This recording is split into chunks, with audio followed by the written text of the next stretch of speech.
Monica Everett was a very special witch. Unlike others, she didn't need to say incantations to use magic. She had once defeated a legendary dragon all by herself. Even though she was incredibly powerful, Monica was extremely shy and had trouble talking to people. One day, she received a secret mission to enter a magic academy and protect the second prince without him knowing. It seemed impossible. How could someone so shy and nervous protect a prince and face such great danger? The story begins with a massive battle. A group of mages was trying to defend their land from a sudden dragon attack. Huge dragons flew in from all directions, and the mages quickly created a magic wall to protect themselves. This battle happened in the kingdom of Riddell in the land owned by Count Kerbeck. His territory had been attacked by dragons for years, so the people were used to fighting them. In fact, Count Kerbeck's family had a long history of fighting dragons. The mages tried hard to hit one of the dragons with powerful magic, but their attacks didn't work. They decided their best chance was to aim at the dragon's eye. If they could blind it, the dragon would fall, and they could cut off its head. The commander told everyone to stay strong and keep their positions no matter what. Suddenly, the ground began to shake violently. It felt like a huge earthquake or maybe something worse. Everything went silent. People looked around, frightened and confused. They wondered if this was the end or if something even more terrible was coming. Then they saw the cause of the shaking. A gigantic black dragon. It was more than 500 meters long, dark as night, and much larger than any dragon they had ever seen. The smaller dragons flew around it like tiny flies. If the small dragons were already too strong for humans, there was no chance they could fight this one. This black dragon had appeared only twice in history. Each time entire cities were destroyed. Meanwhile, in the royal palace, Count Kerbeck's daughter Isabella had been warned by her assistant that danger was near and they needed to leave quickly. But Isabella refused to escape. She said her father and the knights were out there fighting for the kingdom and she couldn't abandon her people. Even if she had to fight, she was determined to stay. At the same time, a hooded mage is seen walking through the rough mountains of the kingdom. A few months later, far away from the battlefield, Monica is in her small, messy home. Her assistant arrived, bringing a basket full of vegetables, carrots, tomatoes, and more. The room was cluttered with books and trash. The assistant gave her news. 3 months ago, dragons had attacked the eastern border. Many winged dragons had been seen near a village, and the worst part was that the legendary black dragon had led them. It seemed like one of the 7 sages had summoned the dragon, and no one knew who had done it or who had stopped the attack. Monica quietly gave her assistant a large amount of money as thanks for bringing food. The assistant was shocked by how much money she gave and asked what Monica did for a living. Monica nervously replied that she was a math teacher. Then the assistant mentioned that someone had come to see her. Monica immediately panicked. She didn't like meeting strangers and didn't want anyone to find out who she really was.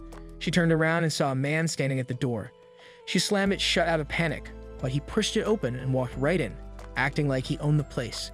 Though he was a bit annoying, he used magic to clean up the whole room in just a few seconds. The man was Louise, one of the 7 sages of Riddell, just like Monica. He was one of the kingdom's most powerful magic users. He sat down and looked at her. Monica was known as the Silent Witch. She was beautiful but very shy. She couldn't speak in front of crowds and often fainted from nervousness. When she was a student at the magic school, the Minerva Institute, she struggled in class because she couldn't say her spells out loud. Then she came up with a clever idea. If she couldn't speak spells, she would learn to use magic silently. This was something almost no one could do, but Monica made it work. From there, her skills quickly improved. Back in the present, Louise sighed and said she was still wasting her amazing talent. He asked his maid to set up a magic barrier around the room so no one could hear them. Then Louise explained why he had come. The king had given him a special task, to secretly protect the second prince. Monica was surprised, especially because Louise was known to support the first prince. Louise admitted that was true, but he explained that the king had personally given him this mission, and he didn't think it was his place to question the king's decision. He told her that Prince Felix, the second prince, was currently studying at Serendia Academy, a boarding school. Louise said it would be suspicious if he got close to the prince himself because everyone knew who he was, so he wanted Monica to go instead. He showed her a magical brooch that he had designed. It had many functions: a communication spell, a shield, and a tracking device. He had given one to the prince and wore one himself. That way they would be linked and he could offer help if anything happened. Monica was shocked and asked if this was considered spying. Louise calmly explained that he wasn't spying. He was protecting someone under royal orders. It was normal to keep watch over someone when their life was in danger. Then he shared more about the brooch. It had originally been a gift from the king to the prince, but it broke just one day after being given. Another sage named Chris had spent a full week crafting it without any rest, yet it was destroyed almost immediately. Louise had worked hard to build a new one, even spending time away from his beloved wife. Monica asked if the prince was safe, and Luis confirmed that he was, though the situation worried him. After learning that the brooch had broken by accident, Luis had rushed to the academy himself. The staff told him that nothing strange had happened. He looked directly at Monica and told her she needed to understand what he was saying. But Monica nervously replied that she didn't understand any of it. So Luis said it clearly. He wanted her to take his place and secretly protect the prince at the academy. Monica's eyes widened in fear. She said she couldn't do it, but Luis explained that she was ideal for the mission. He told her that she was quiet, unknown, and powerful. No one would suspect her. He said she was wise and kind, and that she would never do anything to harm the prince. Also, unlike him, she wasn't part of high society. She always kept her head down at formal events, and no one even knew what she looked like. That made her the perfect hidden guardian. He also reminded her of her rare talent, using magic without speaking. That power made her perfect for protecting someone in secret. Monica started crying. She really didn't want to do this, but Luis didn't let up. He reminded her that although she had joined the Seven Sages 2 years ago, she hadn't done much besides writing papers. Monica tried to defend herself by saying she had killed a dragon 3 months ago. Luis replied that he had killed 10 dragons in that same time. He told her to take his words seriously. She was one of the kingdom's greatest mages. There were things only she could do. Monica said she was just a reserve member of the sages, but Luis didn't care. The king had made him responsible for the prince's safety, and if Luis said she had to help, then she had no choice. Monica finally agreed, though unwillingly. Luis then shared his plan. A few years ago in Count Kerbek's territory, there had been an orphan girl. The old countess had adopted her because she looked like her late husband. The girl had lived happily until the countess died. Then the count's daughter started treating her like a servant. When the daughter got accepted into Serendia Academy, she brought the orphan girl as her maid. Luis told Monica she would now pretend to be that maid and infiltrate the academy. Monica was shocked. She could hardly believe what she was being asked to do. That night, she sat quietly, trying to process everything. Her cat Nero tried to comfort her. Monica whispered that she couldn't protect the prince. Nero replied that she should refuse then. Monica said she couldn't say no. Luis would keep coming after her. Even his gloves couldn't hide the roughness of his knuckles, which scared her. Nero tried to lift her spirits by mentioning that the prince was probably handsome and that he liked books. Monica wondered if she had ever seen the king before, but admitted she always closed her eyes out of embarrassment at events. Nero sighed, questioning how she planned to protect someone she'd never even seen. The next day, Monica flew through the sky with Luis and his maid named Ren. They arrived at Luis's home, where his wife greeted them. She noticed that Monica looked pale and unwell. After resting, Monica felt a little better. However, suddenly, a girl laughed at her poor clothing. She mocked her name, saying she was part of the lowest class in the Kerbek family. But then, she surprised them. She said she had been practicing how to speak like a mean girl, then proudly introduced herself as Isabella, daughter of Count Kerbek. She thanked Monica for slaying the Black Dragon on behalf of her father and the villagers. Isabella remembered when the Black Dragon had attacked. They had been heading straight for the palace when a young boy rushed in to announce that a mage from the capital had defeated it. That mage had been Monica, the silent sorceress. She had defeated the dragon alone and vanished without a word. However, shortly after the Black Dragon was defeated, green dragons came to the city seeking revenge. One large dragon even landed on the palace roof. Just as it attacked, Monica cast a spell and defeated it with a single strike. Then she silently removed the dragon corpses with wind magic and disappeared once again. In the present, Isabella smiled. She said Monica had defeated not just the Black Dragon, but all the other dragons too, and all on her own. Now that Monica was going undercover at the academy, Isabella promised to act mean to her in public so no one would suspect the truth. All Monica had to do was focus on protecting the prince. The next day, Monica had a dream. In it, her father gave her a measuring tape. She smiled brightly and began measuring everything in their house from tables to windows. She felt proud and excited, like her father's little helper. But the dream ended and she woke up inside a carriage. The soft rocking reminded her of where she really was. She was on her way to Serendia Academy to begin her secret mission. It was an important job, and even though she was nervous, she knew she had no choice but to do her best. At the academy, Isabella was not happy. She was told that she would have to share a room with Monica. A staff member apologized, thinking Monica might be related to Isabella. But earlier that day, Monica had actually told the academy that she didn't want to share a room with anyone. She believed she couldn't live in such a situation because it made her uncomfortable. Isabella, hearing this, smiled and whispered that she would solve the problem in her own way, like a proper noble lady. Later, Isabella made a big scene in front of the staff. She acted surprised and upset about the room-sharing arrangement. A staff member panicked and quickly offered to find another room for her. Isabella dramatically said the attic would be fine, and if not, even the stables would do. Monica was taken aback by her act. When the staff left, Isabella gave Monica a quick wink, revealing it was all just a performance to help her. Meanwhile, in the student council meeting room, trouble was brewing. Aaron, the treasurer, was being investigated for changing the financial records over 30 times. The other members, Elliot, Bridget, Neil, and council president Felix, were all serious. Felix reminded Aaron that the only reason he was part of the council was because of a recommendation from his powerful grandfather, Duke Clockford. Aaron grew angry, insulted Felix, and tried to attack him. But before he could do anything, Cyril, another member of the council, used a freezing spell to stop him. He calmly warned Aaron that attacking someone on school grounds was a serious offense. That evening, Isabel was sad she couldn't stay with Monica. She had planned for them to have a tea party together, and now that moment was lost. As she walked through the academy, she saw Aaron being dragged away by the student council. He kept shouting that he was innocent. Isabella saw the group from a distance. She had met most of them before, except for Cyril. The next day in class, the teacher Victor introduced Monica. He reminded the students that Serendia Academy was meant for the elite, the best of the best. Monica remembered her past. She had been bullied before, and now the fear returned. She didn't say anything and quietly took her seat. The other students chatted, but Monica kept to herself. A girl named Lena approached Monica. She asked why Monica wore her hair in braids. Monica quietly replied that she didn't know how to style it any other way. Lana asked where she was from, and when Monica said she came from the city of Lynn, Lana started asking about fashion trends there. But Monica didn't know any. Lana then told her that in the royal capital, the latest trend was something called lipstick. Without waiting, she reached out and began styling Monica's hair. She told her not to move. When Lana finished, she showed Monica her reflection in a mirror. Monica was shocked. She hadn't said a single word during the makeover, but her appearance had completely changed. Later, Monica wandered through the academy, trying to stay unnoticed. She thought about what would happen if she failed her mission. Lewis, her superior, had warned her not to make mistakes. She had to try harder. She found a quiet spot and checked her lunch, a small portion of food. Just then, she bumped into someone. It was Prince Felix. Monica quickly tried to turn around, but Elliot suddenly appeared. He grabbed her arm and accused her of being a spy. She dropped her meal and, in the confusion, fell to the ground. Felix told Elliot to let her go.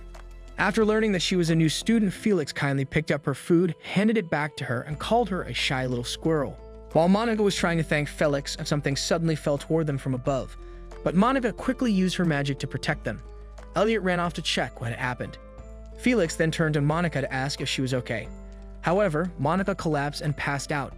When she woke up, Selma, a girl from the health committee, was by her side. She said Monica could return to her dorm after calming down. Back in her room, Monica lay on her bed, exhausted. Her talking cat Nero asked how her day went. Monica felt like everything had gone wrong. She almost cried. Nero told her not to give up and even suggested using mind control magic. But Monica refused. She believed the kind of magic was too dangerous and unfair to use on others. Monica felt guilty. Everyone had been kind to her, but she couldn't even properly thank them. Nero offered to help. He turned into a human to show he could be useful, but Monica screamed and ran away, startled by his transformation. Just then, they noticed a strange man hanging around the dorm area. Nero guessed that this person might be targeting the prince. Monica was shocked. She told Nero she had already met Prince Felix. That night, Monica dreamed about her father and the research he used to do. She asked if his research had been finished when he completed some formulas. But her father had only completed a small part. The research was huge and not many people found it useful, which surprised Monica because he had worked so hard. After waking up, Monica washed her face and looked at herself in the mirror. She realized she had never really cared for her hair before. She asked Nero what he didn't think was useless. Nero thought she was getting philosophical and proudly said he knew the word philosophy, asking her to praise him. He added that enjoying pointless things made life better since life is full of meaningless moments anyway. He quoted a writer named Dustin Gunther who wrote something similar in a novel. But Monica had been fighting hard just to survive, so she couldn't understand how to enjoy meaningless things. Then she remembered something her father said, the greater the challenge, the greater the joy. She realized she needed to challenge herself more, so she went to class and tried to talk to Lana. Lana was surprised to see Monica's new look and asked what happened. Monica said she had tried to fix her hair like Lana did the day before but couldn't do it right. She thanked Lana for helping her yesterday, but Lana said she didn't want anything in return like a headband. Monica then asked Lana to teach her how to do her hair properly. Lana laughed and Monica felt embarrassed but happy when Lana told her to sit down so she could help. Lana explained that the comb she used came from Ambiel and was decorated with tiny gemstones. But then she stopped and said her stories were boring and always sounded like rich girl talk. Monica admitted her own stories were boring too because they were all about numbers. Lana laughed and said that was strange but fun, and Monica laughed with her. When Monica saw her new hairstyle in the mirror, she was amazed. The way the braid was placed and the angle made a huge difference. Her hair looked beautiful, but Lana told her it wasn't about numbers, it was about feeling. Just then, Elliot entered the classroom. Everyone was shocked except Monica, who became very nervous and tried to hide. Elliot found her hiding and teased her, calling her a shy little squirrel. Monica told him she was human and felt very embarrassed. Elliot told her to be quiet and follow him. He brought her to the student council office, where Felix apologized for calling her over so suddenly. He introduced himself as the president of the student council. Monica remembered Lewis once told her this wasn't a good way to meet people.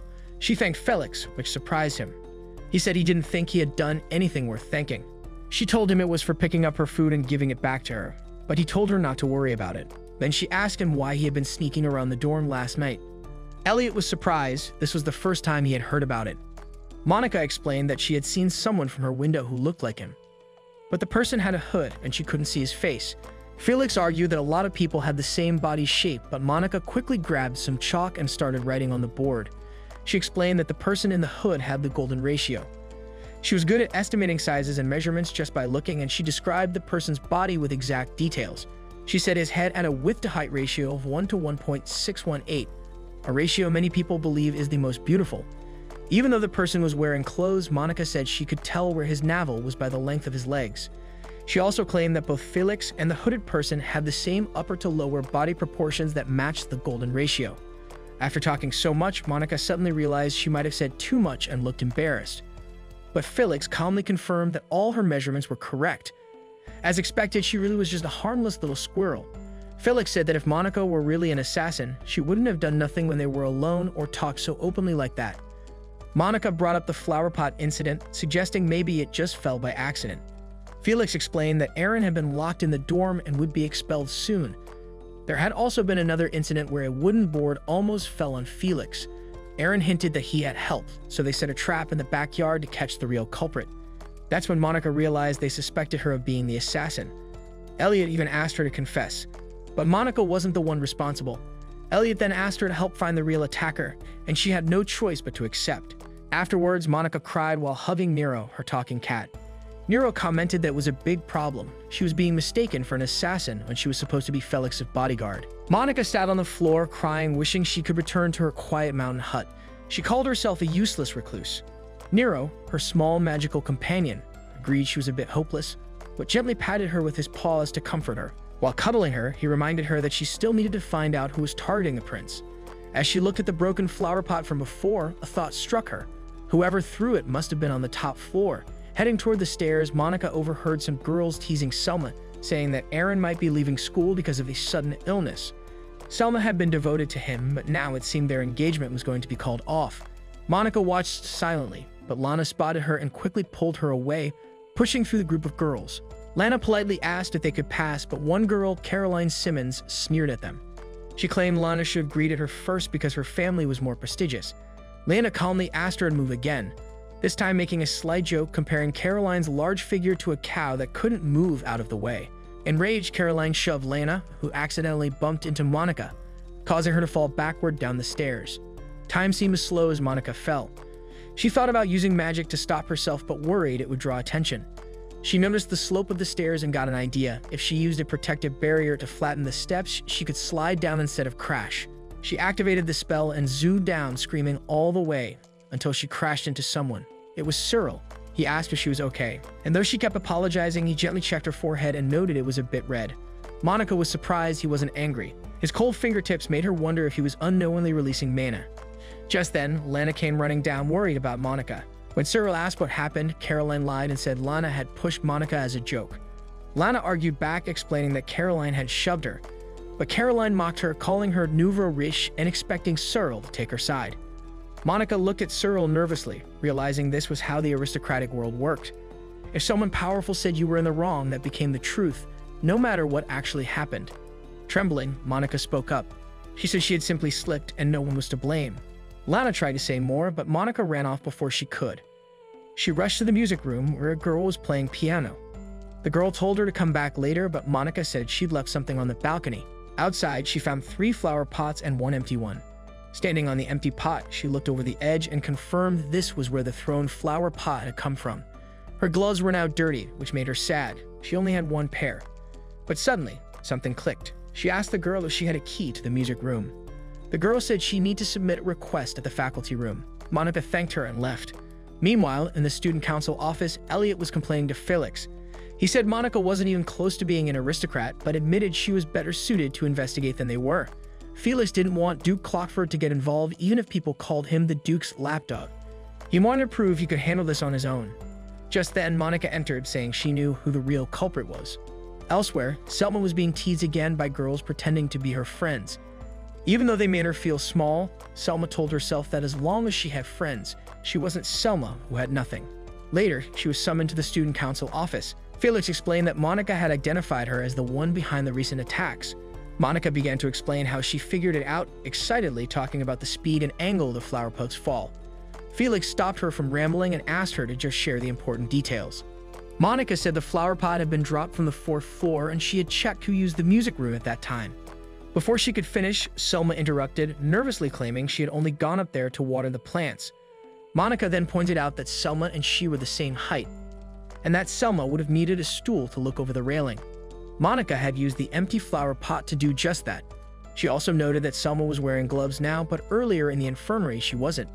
That meant the gloves had gotten dirty when she moved the pot. Selma tried to deny it, but Monica had found a pair of dirty gloves in the trash with Selma's initials. Selma panicked, screamed, and admitted everything, including her tampering with the student council budget. She begged Felix to forgive Aaron, saying he had been manipulated by her. Selma didn't want to lose him. He was all she had left. After Selma left, Monica asked what would happen to her.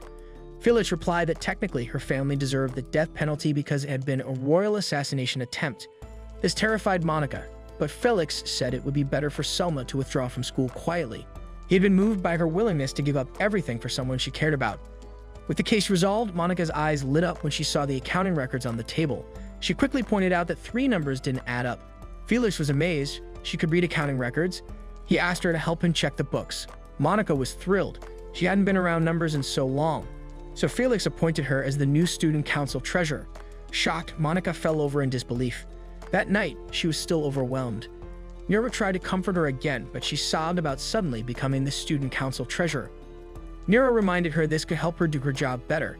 Earlier, Elliot had questioned why Felix picked that squirrel girl, but Felix explained that Monica had reviewed 5 years of financial records in just a few hours. When asked what she thought, Monica said the money was managed carelessly. Cyril, offended, scolded her for being disrespectful, but Monica shrank back, just wanting to go home. That night, Cyril reviewed the records and begrudgingly admitted they were perfect. He noticed her handwriting and felt a strange familiarity. As he left, he suddenly felt a sharp pain in his head, and his eyes glowed red, just like Selma's had. It was as if he had lost control of himself. The next day, Isabella made a scene, loudly criticizing Monica in public for joining the student council. She even pretended to throw a pillow dramatically, showing off her acting skills.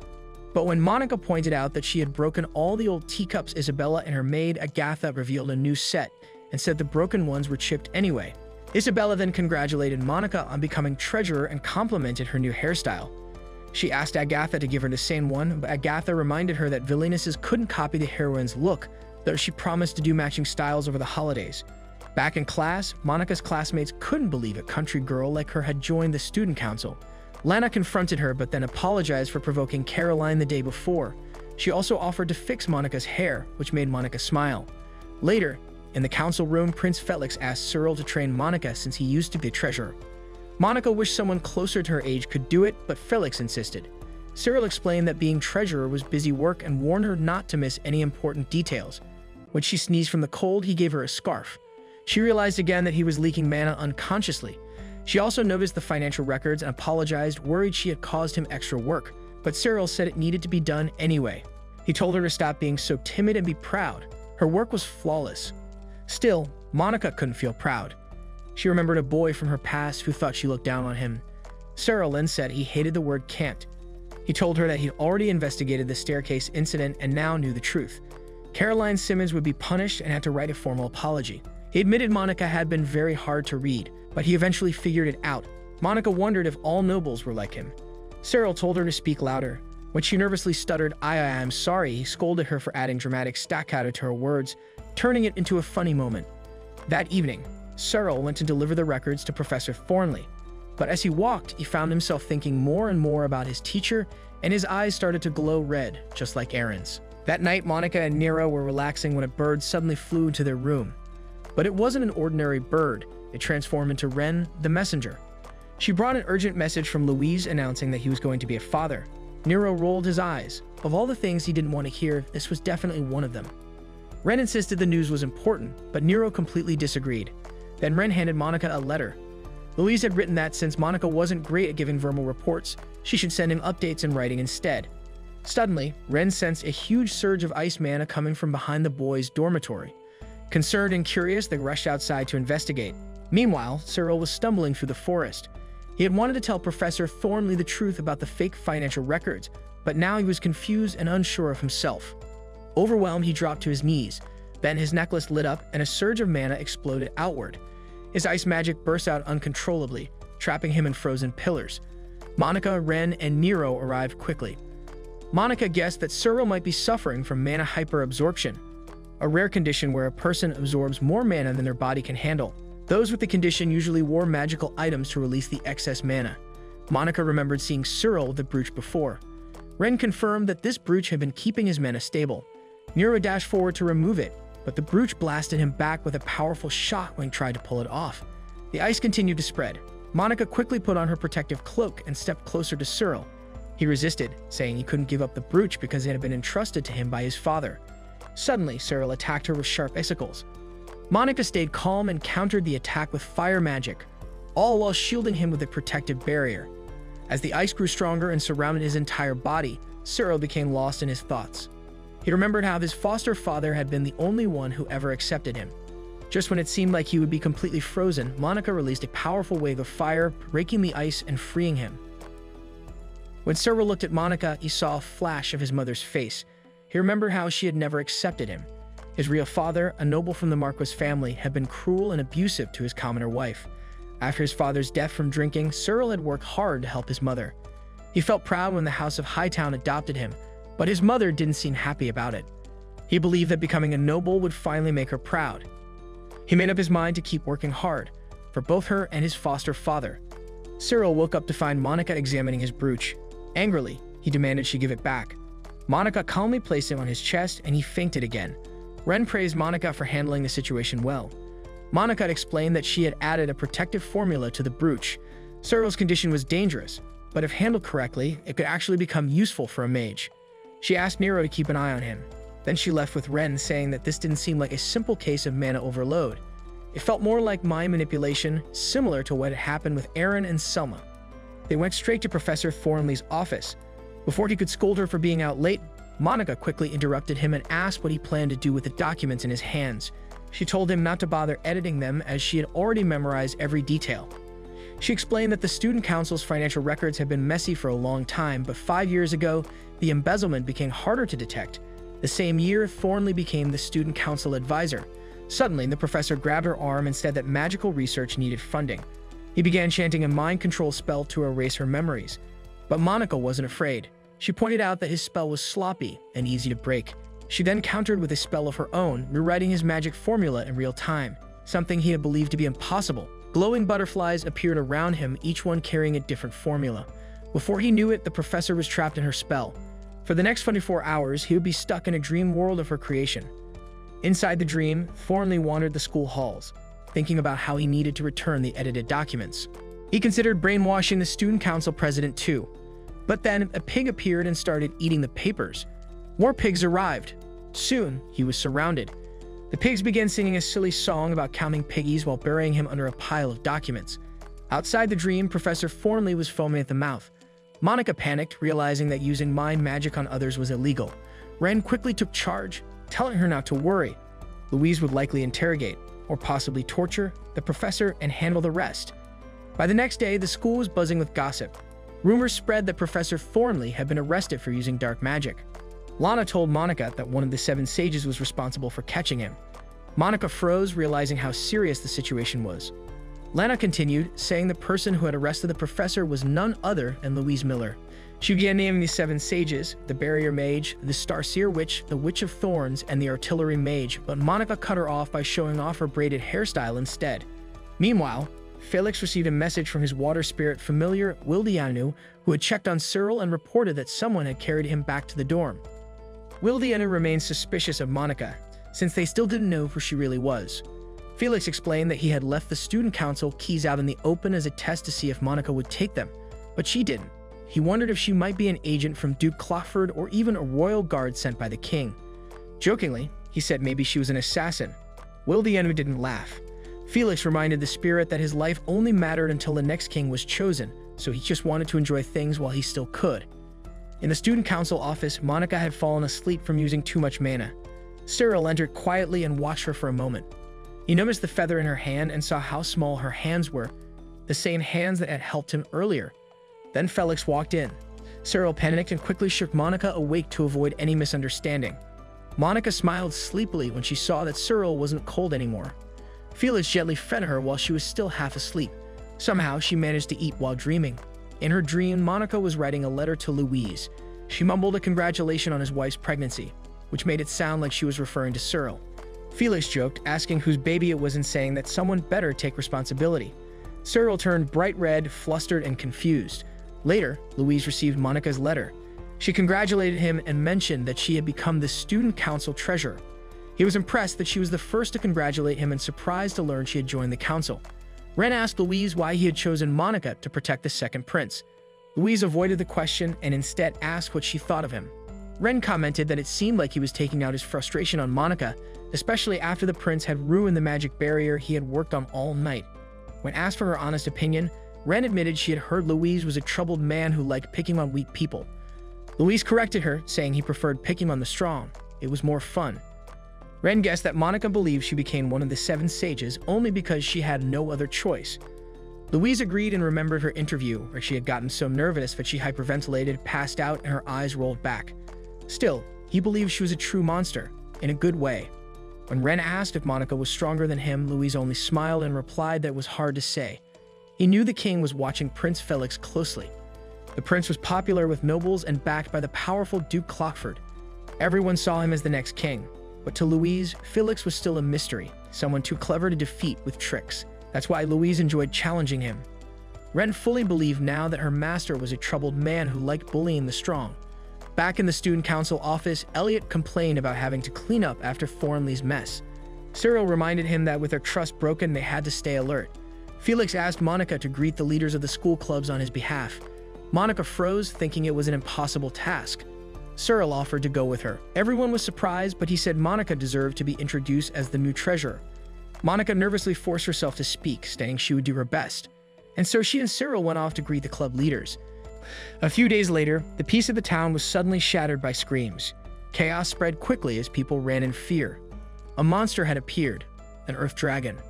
Monica immediately used her magic to identify the creature.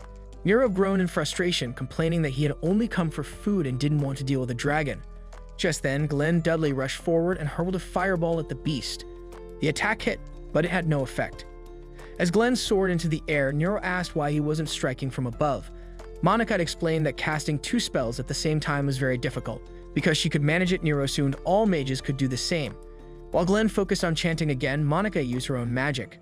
His spell filled the area with smoke, giving her cover to launch a hidden attack that finished the dragon off. The city knights quickly gathered around Glenn, praising him for defeating the monster. Monica stayed quiet, watching as the crit went to him. With the fight over, she told Nero to move his heavy head off hers. But the cat boy only rubbed his head against hers more, purring as he asked for chicken as a reward. Before Monica could wonder if any shops were still open, vendors were already shouting that business had resumed. Humans, Nero thought, were surprisingly quick to recover. Monica, however, couldn't shake her doubts about herself. Nero tilted her head up and pointed out that she no longer seemed afraid of his human form. Monica hesitated, then admitted softly that maybe she had grown a little tougher. Meanwhile, in the teacher's office, Lindsay Pale was overwhelmed after being asked to take over Professor Thornley's class. Relief came when William Mackergan, known as the Waterbite Mage, was introduced as the new fundamental magecraft teacher. William was an honorary professor at Minerva, the top mage academy. Even the Silent Witch and the Barrier Mage had studied under him before joining the 7 Sages. Despite his fame, William sighed, saying being an honorary professor had been nothing but dull. Over in the student council office, Glenn asked Monica if she had already chosen her elective classes. She hadn't. Elliot then asked if she could play an instrument, since music was considered a noble art. Monica admitted she had no skill in that area either.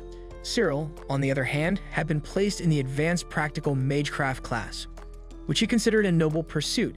He and Elliot exchanged sharp looks, clearly disapproving of each other's views. Out of nowhere, Felix mentioned Cyril's lovely singing voice, leaving him flustered. He explained that he had often overheard Cyril singing in the archive room and asked if he could hear him sing properly one day. Embarrassed, Cyril quickly excused himself to fetch some papers. Felix then turned to Elliot, praising his violin playing and suggesting he and Cyril perform together sometime. Since Monica still hadn't chosen her electives, Felix recommended Magecraft. Unsure what to say, she remembered Louise's advice to simply respond that she would think about it in uncertain moments. When Felix offered to show her the class, she replied with that very phrase. Taking it as agreement, Felix said he would fetch her the next day, and so the following morning Monica walked quietly beside him. She asked if he also practiced Magecraft, but Felix admitted he had no talent for it. Soon after, they encountered Neil and Glenn. Glenn looked delighted to meet the prince, and Monica recognized him as the one who had defeated the Earth Dragon. He introduced himself as a new transfer student and Neil's classmate. When Monica introduced herself, Glenn shook her hand so hard it startled her. He then offered them roasted chestnuts from the nearby town. Felix casually mentioned that an Earth Dragon had appeared there but had been slain by a passing mage. Glenn flinched but quickly acted as though he knew nothing. He then asked Monica which elective she had chosen, and Felix answered for her, saying he was taking her to Magecraft class. Since Glenn and Neil were headed there too, they all walked together. As they reached the classroom, Monica told herself to stay calm, hoping no one would recognize her. But when the door opened and she saw Professor Macragan, all her courage nearly collapsed. Luckily, his poor eyesight made it unlikely he would notice her.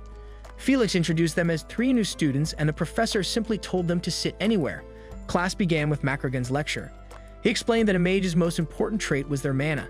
A normal level was around 50, but reaching over 100 was considered remarkable. Those with 150 or higher could even qualify to join the 7 sages. Monica's anxiety grew worse when Macragan brought up the Silent Witch. Listening to him praise her achievements made her squirm. He even handed out the formulas she had created, ordering students to memorize them for the next exam. Macragan continued, explaining that someone gifted in mana manipulation could still use Magecraft even without deep knowledge of formulas. Then he demonstrated the mana measuring device. Placing his hand on it, a crystal glowed blue with a reading of 160, showing his water affinity. Now it was the student's turn. Glenn's eyes lit up with ambition. If his mana was high enough, this could be his first step toward becoming one of the 7 sages. However, Monica remembered the last time she measured her power. It was 202, and she was still growing. While the other students lined up to measure theirs, Monica hid by the side. Just as she was about to slip away, Professor Macragan noticed her. He felt that she looked familiar. Before he could approach her, the device suddenly cracked under Glenn's overwhelming mana. Macragan groaned about the costs of repairing it, and in the commotion, Monica quietly slipped away. At a safe distance, she recalled the reading. Glenn's mana level was over 250. Even among the 7 sages, only 2 people had ever reached such a level. Suddenly, someone shouted, "I lost." Curious, Monica went to see what was happening and found students gathered around a chessboard. She had no idea what the game was. Elliot appeared behind her, making her jump. Noticing her confusion, he grabbed her arm and pulled her closer to watch. When Monica asked how someone could win, Elliot laughed and explained that the goal was to capture the king. He said chess was like war and nobles learned it to study strategy. But when Monica began discussing real war tactics, the other students stared at her in shock. To her, the game seemed simple. Elliot, feeling confident, decided to play without his queen and let Monica go first. When she asked if he was sure, he noticed she had already realized the advantage of the first move. The match began. The other students crowded around to watch. Soon, Elliot grew nervous. Monica was pressing him hard. He saw a chance to win using the castling technique, something he hadn't taught her yet. When he made the move, Monica immediately realized she couldn't win. She admitted defeat. Just then, a huge man approached their table and asked Monica's name. Terrified, she stammered until Elliot calmly said it for her. The man handed her a letter urging her to attend class. Back in her room, Monica sat stunned. Nero patted her hand with his soft paws, trying to comfort her. She couldn't possibly attend the Magecraft class. It was taught by Macragan. Crying, she asked Nero what she should do. He only offered his little paws to soothe her. The next day, Monica replayed her chess moves in her head. She had actually enjoyed the game. Elliot came over and interrupted her thoughts by asking Cyril about a strange drawing. Cyril explained it was supposed to be a bull and a wheel, the crest of a merchant, but it looked nothing like it. He told Elliot he was trying to copy the Abbott Company's symbol. Looking at it, Monica saw how far off it was. Monica then quietly sketched the actual Abbott Company crest. Seeing her drawing, Elliot asked Monica to come with him to meet the merchants. As they left, Cyril watched and Bridget teased him for being overprotective. Outside, Elliot felt uneasy and regretted using the castling move during the chess game, thinking it was disgraceful for a noble. When he tried to mention it, Monica suddenly said that the crest was different. The one displayed nearby had 10 axles instead of 12. Elliot asked if she was sure. Monica assured him she never forgot what she saw. He told her to fetch the guards while he stalled for time, but before she could, the fake merchant pulled a dagger. Elliot declared it his duty as a noble to protect the commoners. As he rushed forward, Monica cast lightning magic on a horse, sending it rampaging. The animal knocked the imposters to the ground and she quickly put them to sleep. Unfortunately, the horse was still out of control and charged toward her. Monica screamed, frozen in fear. Elliot ran to protect her, but another girl appeared and calmed the horse in an instant. Afterward, Elliot secured the imposters and went to call the guards.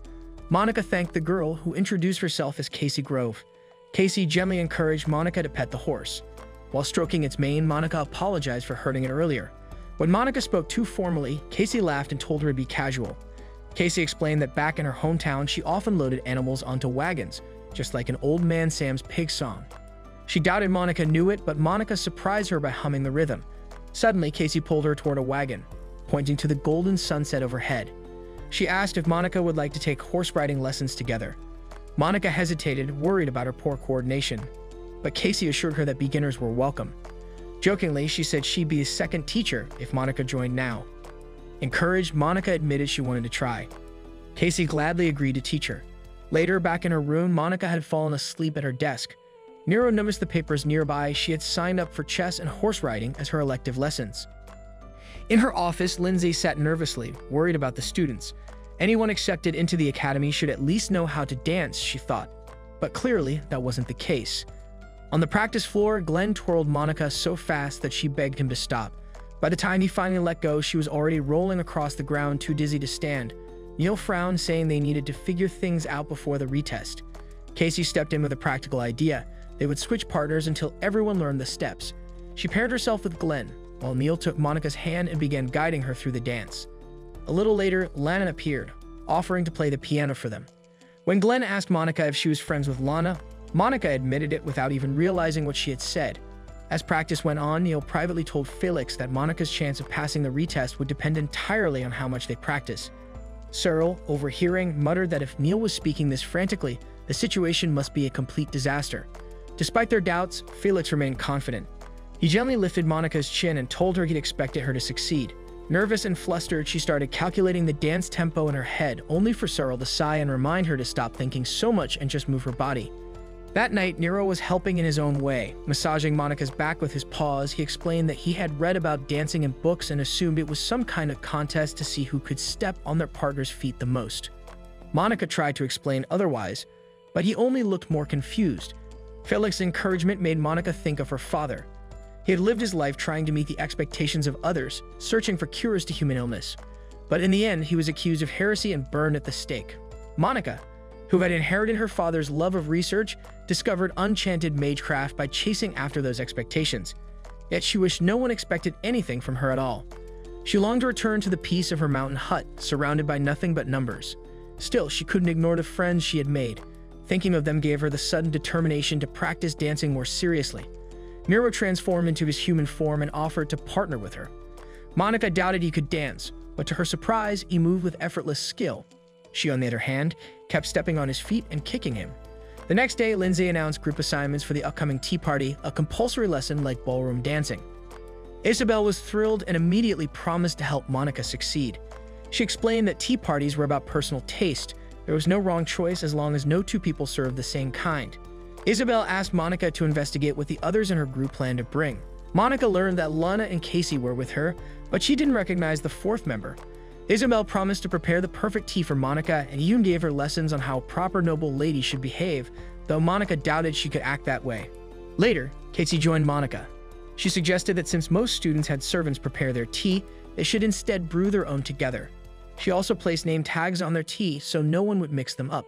When the bell rang, Casey urged them to hurry before Claudia, the forgotten fourth member. Casey described her as a genius nicknamed the Walking Library. At the table, Claudia sat stiffly and greeted them with a robotic, "Enjoy your tea." She wasn't anything like the villainous noblewoman Isabel had described. When Lana tried to make small talk, Claudia cut her off with sharp remarks, criticizing her tea as too strong for a proper start. She claimed such tea might suit noble ladies, but here it was inappropriate, almost insulting. Lana grew frustrated and snapped back, but Claudia only smirked, asking if she was really worth wasting breath on. Turning to Monica, she suddenly mentioned the silent witch.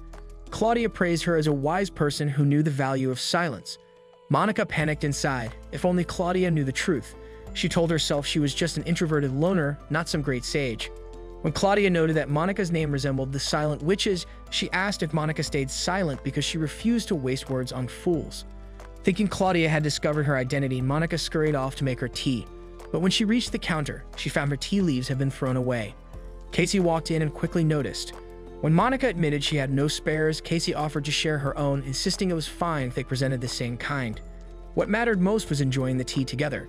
Still, Monica fled, unable to accept the idea. A little later, she returned wobbling with a tray, not of tea, but of coffee. Since she was serving last, she reasoned the strong taste wouldn't matter.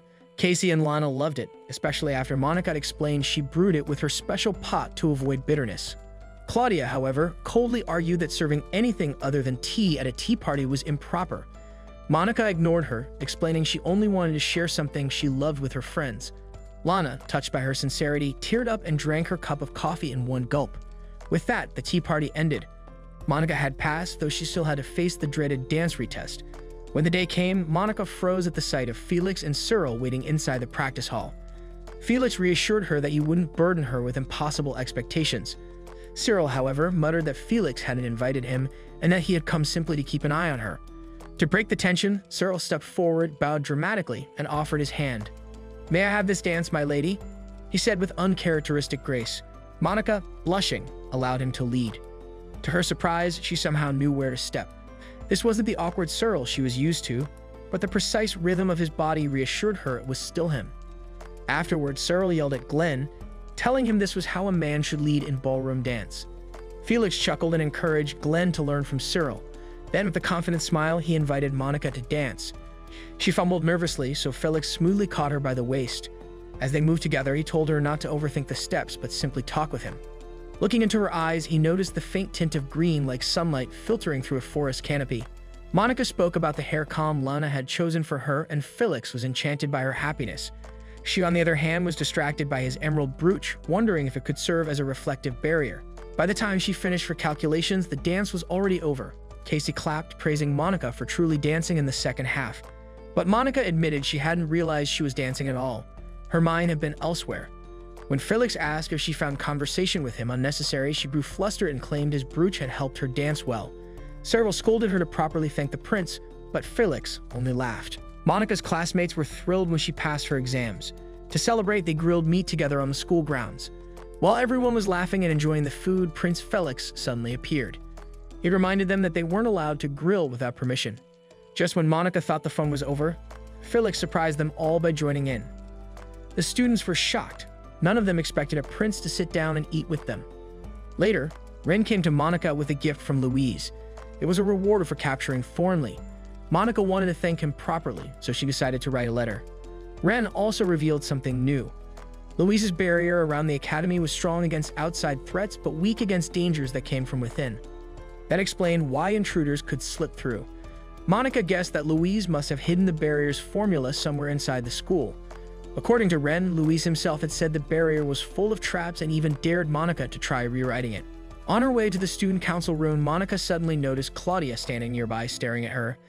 It wasn't the first time. It seemed they had been bumping into each other a lot lately.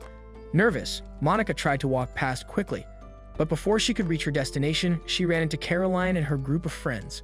Caroline greeted her politely and invited her to a tea party.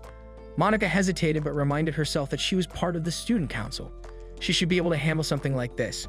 At the tea table, Caroline mentioned the day Monica had been pushed down the stairs. She seemed relieved Monica was unharmed and asked her for a favor. Tell Cyril that it was just an accident. Monica froze. If she agreed, it would undo everything Cyril had done to protect her. Her hands trembled, but for once she stood her ground. She answered firmly that she didn't want to do it. For the first time, she felt proud of herself. But when she looked up, Caroline was glaring at her with cold eyes. The other girls giggled as Monica picked up her teacup. The tea was unusually bitter, and Monica wondered if it was some kind of special blend. Still, she drank the whole cup. The girls were shocked. None of them expected her to finish it. Then everything blurred. Monica's vision turned red and she was dragged back into a painful memory. The day her father was burned alive. She saw the angry townspeople calling him a heretic and watched his books burn in the flames. She tried desperately to remember the numbers her father had left behind, wanting to protect some piece of his life. While she clung to these memories, her drunken uncle cursed her father for ruining his business. Back in the present, Monica collapsed on the ground. Students gathered in panic. Claudia rushed forward, confronted Caroline, and found the poison hidden in her pockets. Caroline stammered that it was only eye drops, but Claudia wasn't fooled. She forced Monica to vomit and shouted for someone to call the medical office and the student council.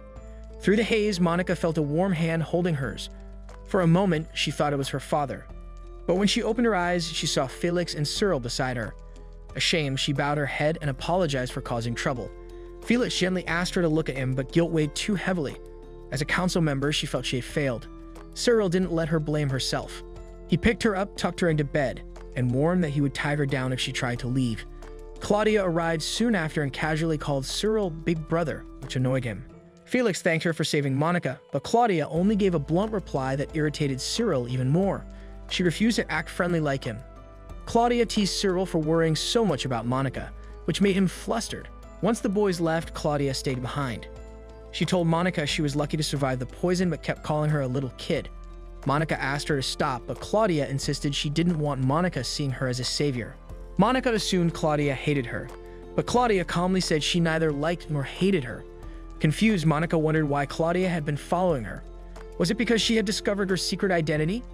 Claudia leaned in close and said, "You seduced my fiancé." Monica panicked, thinking she meant Felix. She quickly tried to deny it, but before she could explain further, Glenn and Neil walked in. Glenn asked if they knew each other, and Claudia suddenly declared they were friends. Neil praised Claudia for her treatment methods, which made her smile. Then, out of nowhere, she announced that she was Neil's fiancé. Neil quickly explained that it was only an arranged engagement and that he didn't think he was a good match. Claudia ignored his protests and turned to Monica, asking if they looked like a cute couple. Her sharp stare made it clear Monica had better agree. Just then, Casey burst into the room, confused by the tense atmosphere. Watching all this, Felix remembered his own past pain. He admitted to Cyril that it was harder for him to watch. Cyril explained that Caroline and her friends were waiting to be questioned, and Isabella also wanted to talk to Caroline herself. Caroline and her group were restless and scared, but Caroline tried to stay calm, believing her father would protect her from the consequences. When Felix entered, Caroline couldn't meet his eyes. But when she finally looked up and saw him smiling, she believed he was on her side. Felix asked her directly why she tried to poison Monica. Caroline quickly claimed it was just a prank, insisting the eye drops were harmless and often used to perk people up. Cyril pointed out, however, that Claudia had said they were actually used for eye surgery. Caroline insisted she didn't know and begged Felix to believe her. Felix pressed further, asking if she had done it to embarrass Monica. Caroline fell silent, unable to answer. Then Isabella entered the room. Caroline thought she would support her, since Isabella had always disliked Monica. But instead, Isabella shocked everyone by apologizing on behalf of her family, the House of Count Kerbeck. She even offered tea, which Agatha served. Isabella suddenly pulled out a small vial, claiming it was a beauty enhancer. Without hesitation, she dropped some into the teas. Caroline froze, horrified by the act. Her friends turned to her, clearly expecting her to intervene. She believed Isabella had to be bluffing, but as she took a sip, Caroline quickly spat it all out, saying it was poison. Unbothered, Isabella simply poured in more of the liquid and drank the cup clean. She then smirked, pointing out that it was harmless and merely used for beauty. While Monica's manners might be lacking, Isabella mocked Caroline for being far worse, especially in front of Prince Felix. Her expression hardened as Isabella declared she would report the poisoning to her father since it directly concerned her family. This threat wasn't empty. The Kerbeck family's soldiers were the only ones capable of fending off dragon raids in the Eastern Territories. If ties between the Kerbeck and Caroline families broke, Caroline's domain might not survive until reinforcements arrived from the capital. The weight of these words struck Caroline with icy dread. She broke into a cold sweat, realizing her reckless actions could spell disaster for her homeland. Isabella drove the point further, ordering her to warn every girl in the dormitory. This is what happens when you cross the House of Kerbeck. The room fell silent, no one daring to speak as Isabella swept out with authority. But in truth, Isabella wasn't only making an example of Caroline. She had resolved to protect Monica from further harm, remembering the kindness she once received from the Silent Witch. She instructed Agatha to set up an extra bed so Monica could stay under her care. Thus, Monica spent a full week recovering in Isabella's quarters. Surrounded by safety and attention, she regained her strength, though her mind remained unsettled. When she finally returned to her attic room, she was surprised to find Ren waiting patiently for her. Seeing him, Monica immediately apologized and explained everything that had happened. Ren listened quietly, then frowned, wondering aloud why someone like the Silent Witch had nearly been killed by poison. Monica had no answer for him. Deep down, she asked herself the same question. That morning, Monica was still shaken after nearly being killed by poison. Ren tried to lighten her mood, handing over a bundle of letters that had arrived while she'd been away. When Monica opened them, she quickly recognized the handwriting. They were from Lana. She smiled, touched that her friend had written so much. She placed the letters safely in her drawer, happy just knowing she was cared for. Later, Monica went out with Casey and Lana to a restaurant. She thought it would be a simple outing, but then Claudia appeared, striding in like she belonged at their table. Claudia didn't even ask, she just announced she was joining. Monica had no choice but to accept. Claudia reminded her that she was Monica's lifesaver, so that meant they were friends whether Monica liked it or not.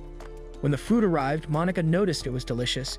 Casey dug right in, eating her grilled fish with her hands.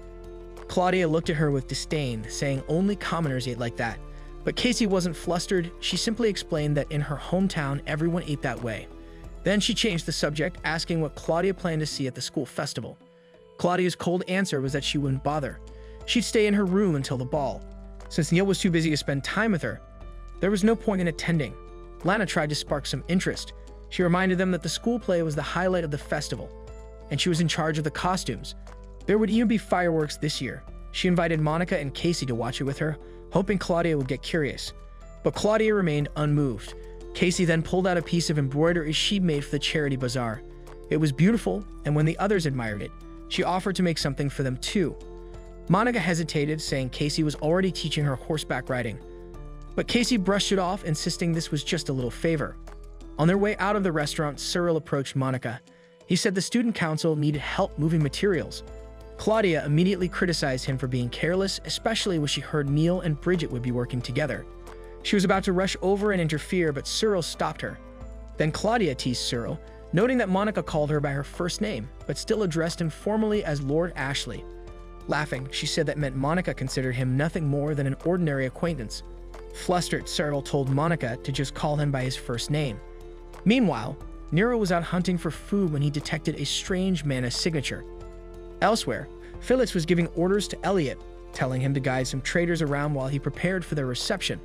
Back with the council, Cyril updated Monica, saying the stage designer would soon arrive to inspect the construction materials.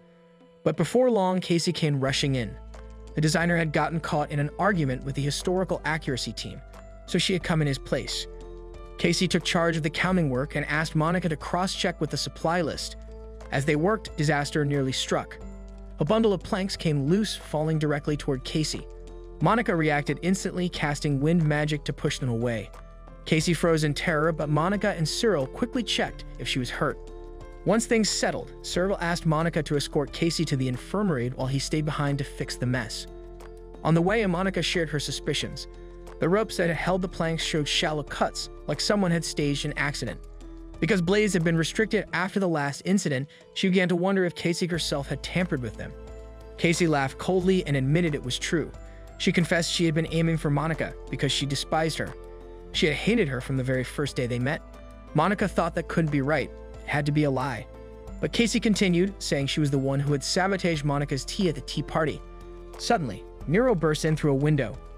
He warned Monica that he had detected a strange surge of mana near the west warehouse. Focusing, Monica sensed it too, fire energy twisting unnaturally into a spiral. She called it a spiral flame. Turning to Casey, she asked if her goal was to kill the prince. That very warehouse, Maybelle was trying to convince Felix to take the role of king in the final scene of the school play. Elian had asked for it too, but Felix refused, saying it was a distraction from the student council's work. Maybelle left disappointed. Lilianu, watching, asked Felix if it was really wise to ignore Eliane, since she was one of his potential fiancés. But Felix didn't care. He said he didn't want a prearranged marriage. He would still become king even if people saw him only as Duke Clockford's puppet. That same conviction was what drove Casey against him. She believed that if Felix became king, Duke Clockford would drag the nation into a war with Landor. Her hatred ran deep. She revealed her story. Years ago, her city had no soldiers, no money, so when a dragon attacked, it was devastated. Her 3 older brothers all died to dragons. One dropped from the sky by a Terra dragon, one burned alive by flames, one torn apart by a red dragon. The kingdom had done nothing to help them. Instead, it was Landor who secretly sent aid. For that, Casey could never forgive Duke Clockford or the second prince. Monica tried to plead with her. She begged Casey to stop the spiral flame, but Casey refused. She said even if she were tortured, she would never give in. Tears welled in Monica's eyes. If she did nothing now, she knew she would regret it forever. So she made a decision. She told Nero she would attack the academy herself to trigger Louise's barrier. Once it activated, Nero could search for the barrier's weak point. Monica unleashed her spell, and soon Nero detected the activation source. It was hidden in an old garden. But before they could move, Casey blocked their path with a blade. Nero managed to disarm her, but she still insisted Monica couldn't stop her. They ran to the garden. As they moved, Casey caught sight of Monica's determined profile. It reminded her of her brothers, who had all died fighting dragons with the same burning resolve. At the garden, Monica found the barrier's activation point. She prepared to overwrite it with an anti-spiral flame formula, but Ren had warned her it was full of traps. Right then, wild vines shot up, lashing toward them. Nero intercepted, saving them. Monica realized the truth. This barrier couldn't have been made by Louise alone. Only the Witch of Thorns could conjure plants that grew and attacked so violently. Monica raised a barrier of her own to shield them. Casey, stunned, asked how she had done it. With no time to spare, Monica prepared something greater. She summoned a silver gate, calling forth the Spirit King. Unlike other spells, this required ritual chanting, words passed down from Ralph, the first king of Riddle, who had slain the evil dragon. Through the gate came Sheffield, the Wind Spirit King. His power cut the vines, clearing the way. Monica rushed to rewrite the formula. The spiral flame grew unstable, seconds from exploding, but she finished just in time. Casey stared at her, shaken. She admitted she couldn't understand Monica at all. She told Monica to hate her, because she was a criminal who had tried to kill the king. Before Monica could reply, Nero sensed danger and darted off, leaving her behind. And then Louise appeared, landing heavily. He had felt his barrier tremble, and now the culprit stood before him. That night, Louise was caught off guard when he noticed Monica was running dangerously low on mana.